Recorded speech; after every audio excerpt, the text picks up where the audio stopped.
Hola comunidad gamer, yo soy el anciano de la gruta, esto es el túnel del tiempo y hoy os voy a traer un vídeo dividido en dos partes porque va a ser un vídeo largo y os quiero hablar sobre el tema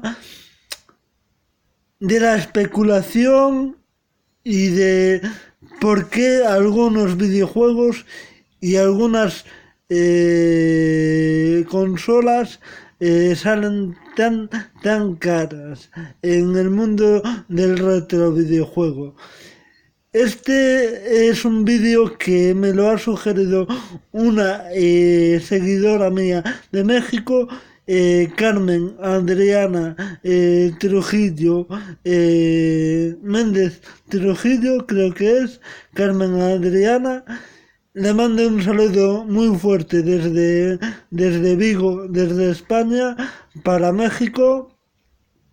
Gracias por la idea y como es una muy buena idea que ya llevaba macerando, que llevaba pensándolo tiempo y veo que hay interés, pues decido hacerlo. Si me lo permites, Carmen Adriana, un pequeño besito en la boca por esta genial idea y bueno, empiezo argumentando. Hay un punto que voy a dedicarlo a la segunda parte en ex proceso porque considero que se debe pormenorizar aparte. Me pregunta esta seguidora por qué hay juegos tan caros tanto en Super Nintendo como lo que yo considero que es Mega Drive.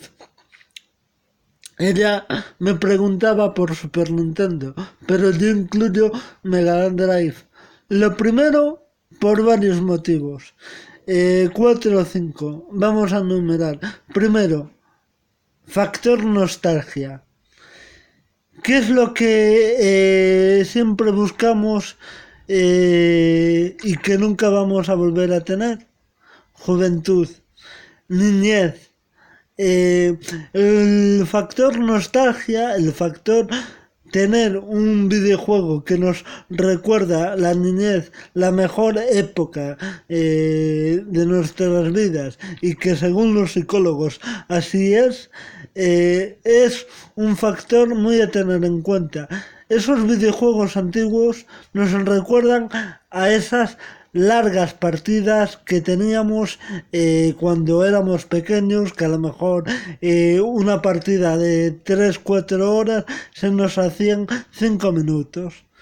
Y eso es algo innegable. Estamos comprando el factor nostalgia. Por lo tanto, vamos a estar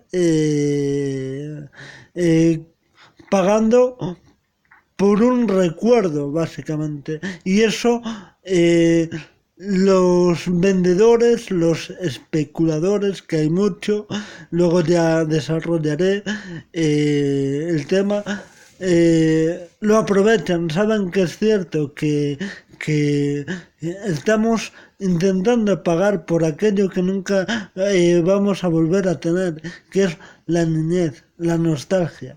Lo segundo, la diversión.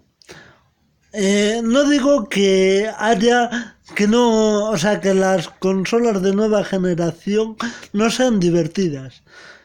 Cuidado, hay sagas intocables, como por ejemplo Assassin's Creed o muchos Gran Turismos, que son buenísimos. Pero hay videojuegos super cachondos en Mega, en Super, como puede ser el War Gym, Sonic, los Aladdin,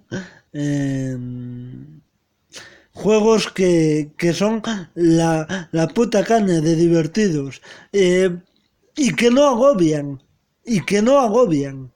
porque hay juegos de nueva generación que son muy buenos gráficamente, muy buenos en el sonido, pero que exigen tanto que en vez de divertir, agobian. Que si pulsa arriba X, triángulo, cuadrado, L1, L2, que ahora B, que ahora... No, no, no. Al final te agobian más que relajarte. Eh, en la simpleza está muchas veces la diversión. Son juegos que con mandos de 3 o como mucho de 6 botones, no de 8 ni de 10 botones como son de Play 2, Play 3, Play 4, llegan. Y a veces incluso con 2 botones ya juegas perfectamente. O sea, son juegos que no agobian. Y eso muchos diréis que no, pero tenéis que reconocer que hay juegos que agobian hoy en día, de tanta presión que te meten. Tercero, el estado de los videojuegos. Hay juegos que son caros porque pagas el estado de conservación y sobre todo en la marca Nintendo, porque Game Boy Color, Game Boy Advance, que también tiene caja de cartón, la Nintendo NES, la Super Nintendo y la Nintendo 64, al tener cajas de cartón, muchas han desaparecido. Y lo que existe ahora son las reproducciones. Eh, Cajas de reproducción. En eso tenéis que reconocer que Sega lo hizo mejor que Nintendo, porque hizo cajas estilo videoclub, estilo VHS, cajas de plástico endurecidas y que duran más. Entonces han llegado más a día de hoy en mejor estado de conservación que Super Nintendo. Entonces ahí se abarata un poco más los precios en Mega y en Master que en Nintendo NES y en Super Nintendo. Y otro factor a tener en cuenta, el cuarto, es el nombre de la saga. A ver, me explico. No es lo mismo comprar...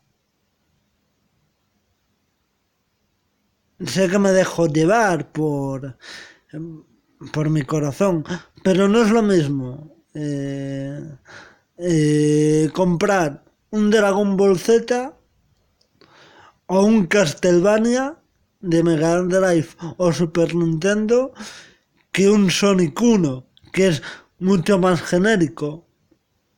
O un Mario All Star, que es un cartucho que se vendía con la Super Nintendo y es más genérico de encontrar, es más easy de encontrar. Eso hay cartuchos, hay juegos que por el nombre que lleven, por decir Spider-Man, Batman, Dragon Ball, Street Fighter, Mortal Kombat, Castlevania, como he dicho antes, solo por decir esos títulos se te van a ir a precios realmente elevados. No es lo mismo que decir Mega Games 1, Sonic 1, Altered Beast, que es más genérico. Vas a pagar eso, el nombre del juego. Por lo tanto, los especuladores saben que el coleccionista lo que busca es el estado, el nombre, lo que te recuerda a ti, y van a especular con eso. Sí es verdad que ayer mismo estaba viendo un vídeo de un español afincado en Japón y da a entender que hay una inflación y una especulación que parece que la burbuja va a explotar. O sea, que estos precios tan inflados no se van a mantener mucho más en el tiempo, porque hay muchas tiendas dedicadas a lo retro en Japón que se están dando cuenta que o tienen que bajar de precios los juegos o no los venden. Entonces asegura casi con toda seguridad, o sea, comenta perdón, me confundí, casi con toda seguridad, comentaba que esto 2 años tiene que romperse la burbuja. Parece que hay una desaceleración en los precios de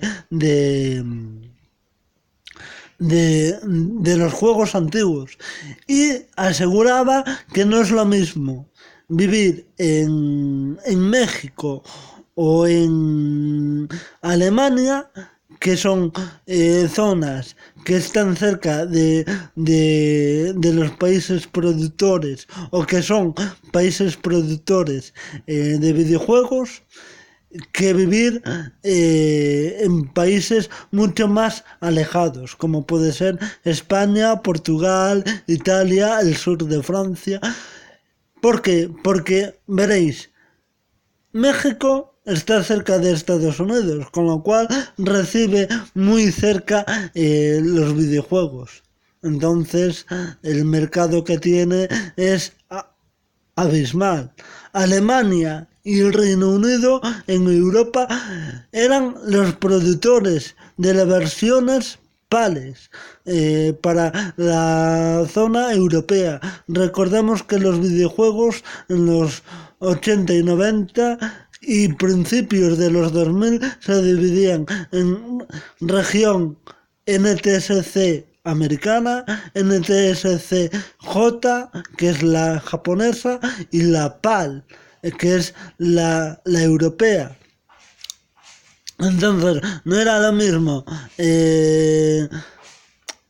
ser un país productor o constructor que ser un país que solo recibe. Entonces ahí también se creaba una burbuja bestial. Entonces esos son los factores. Ahora, prometo que si puedo pongo el enlace a este vídeo que vi ayer y que explica un poco cómo van las cosas en Japón. Ahora, está claro dos cosas: que Japón infla los precios para el retrocoleccionista extranjero, que los países no productores de videojuegos tienen los precios más inflados, y como decía yo, enumerando la nostalgia, el estado de conservación, el agobio o no agobio que te produce ese juego, y el nombre de algunas sagas. Eso es lo que determina. ¿Merece la pena?, me preguntaba esta chica. Eso es... ¿merece la pena comprar estos videojuegos a los precios que hay? Eso es algo que quiero hablar en la segunda parte del vídeo. Me gustaría que lo vierais estas dos partes en su conjunto y que me dierais vuestra opinión. Pero bueno, iremos poco a poco e iré poniendo ejemplos con videojuegos y con diferentes estados de conservación. Iré dando una serie de guiños o de trucos o de cheats para que para que comprar no sea tan caro y que al menos sepáis cómo poder elegir y cómo poder usar esas armas, defenderos mejor en cuanto al especulador, que los hay, en cuanto a los precios abusivos, en cuanto a cómo hago yo para conseguir ese título que tanto quiero y que, vale, voy a tener que pagar a gusto, pero que tampoco sea una salvajada. Eso es algo que voy a desgranar en la segunda parte. Pero en esta primera parte, recordad, eh, hay, hay, eh, hay 4 factores. Uno, el estado del videojuego, el nombre del videojuego, la franquicia, el, el factor nostalgia y también, como he dicho, lo divertido o no, o estresante o no que es ese videojuego. Ahí dejo esos 4 factores. Y en esta segunda parte os voy a dar, como os digo, los tips. Así que atentos a estos trucos y vais a ver cositas que merecen la pena y os aseguro que no son precios abusivos. Un besito y ahora nos vemos en la segunda parte. Gracias, comunidad gamer, gracias por escucharme.